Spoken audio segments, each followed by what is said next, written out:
तो पाकिस्तान की तरफ से जो है वो कबूलनामा आया कि भाई ऑपरेशन सिंदूर में क्या कुछ हुआ था। निखिल जैन, आपके 1.5 मिनट शुरू होते हैं।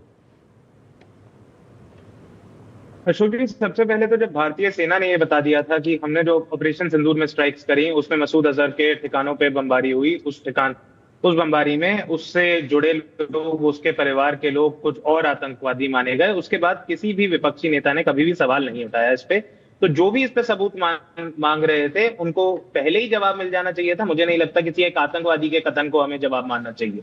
विपक्ष के नेताओं ने तो इस सवाल खैर कभी उठाए नहीं थे। तो जो आप सबूत गैंग की का वर्णन कर रहे हैं उसमें विपक्ष तो नहीं आता, राहुल गांधी, अखिलेश यादव, कांग्रेस पार्टी, सपा, टीएमसी, आम आदमी पार्टी, कोई भी पार्टी नहीं आती।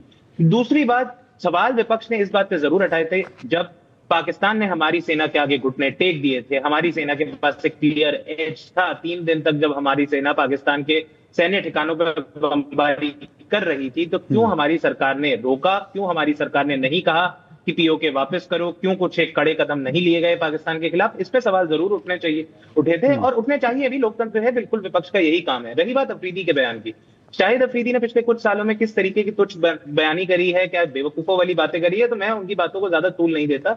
लेकिन इतना जरूर है, आज वो गुणगान तो राहुल गांधी के कर रहे हैं लेकिन खान पान वो अमित शाह के बेटे जय शाह के साथ स्टेडियम्स में हंसी ठिठोली करते हुए पाए जाते हैं।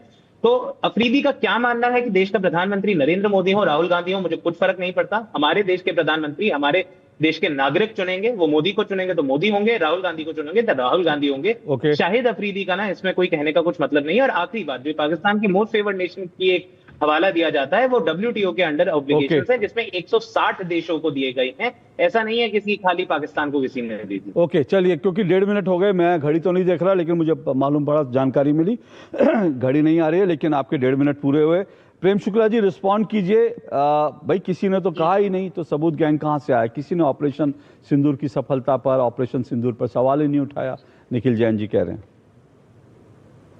जितने भी आज तक ऑपरेशन में, चाहे सर्जिकल स्ट्राइक हुई, चाहे एयर स्ट्राइक हुई, चाहे ऑपरेशन सिंदूर हुआ, हर बात पर सबूत मांगने का दुष्कर्म इंडी अलायंस का नेतृत्व करने वाले राहुल गांधी, जिनकी लोकप्रियता भारत में नहीं है लेकिन पाकिस्तान में अत्यंत लोकप्रिय है, और ये राहुल गांधी का ही बयान संयुक्त राष्ट्र में उद्धृत करके पाकिस्तान ने भारत के विरोध में उसका दुरुपयोग किया। क्या ये सत्य नहीं है कि इमरान खान पहले ये बयान दे चुके हैं कि राहुल गांधी जब इस देश के प्रधानमंत्री बनेंगे तभी भारत के साथ हमारे सौहार्दपूर्ण संबंध स्थापित होंगे? पाकिस्तान के तमाम नेता राहुल गांधी का जो है गुणगान करते रहे कि नहीं करते रहे। और ऑपरेशन सिंदूर जो है वो DGMO का फैसला था। DGMO टू DGMO बातचीत हुई और भारत के director general of military operation ने ये मीडिया के सामने आकर स्पष्टता से कहा कि हमारे से पाकिस्तान के डायरेक्टर जनरल मिलिट्री ऑपरेशन ने अनुनय विनय करके युद्ध को तत्काल रोकने के लिए कहा, इसलिए हम कार्रवाई कुछ देर के लिए हमने स्थगित किया है।